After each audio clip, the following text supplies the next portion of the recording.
4 na taon, na pagtingin natin sa loob ng universidad, napakarami ng ating kinaharap ng mga suliranin at napakarami nating natutunan bilang mga scholar ng bayan.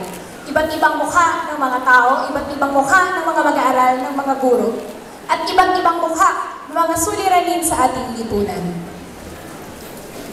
Si Cristel Tejada, siya ang mukha ng patuloy na komersyalisasyon ng edukasyon at pagtaas ng tuition at other school fees. Isa sana siya sa 1,200 mga scholar ng bayan ngayon na maglilingkod sa sambayanan. Ngunit nakakalungkot isipin na hindi natin siya kasamang magmarcha at hindi natin siya mabibigyan ng oportunidad na maglingkod sa bayan. Dahil pinatay na siya ng socialized tuition system na sinasabi na magbibigay daw ng demokrasya, magiging kapakipakinabang edukasyon para sa mag-aaral.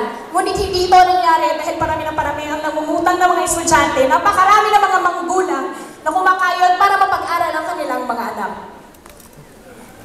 Ang implementasyon ng RSA sa ilang mga kolehiyo, lalo na sa kolehiyo ng pampublikong kalusugan. Isa itong mukha na napakaraming mga polisiya na hindi dumadaan sa konsultasyon, walang tunay na representasyon sa mga mag-aaral, gayong sila ang nangunguna, sila ang pinakaunang maapektuhan ng mga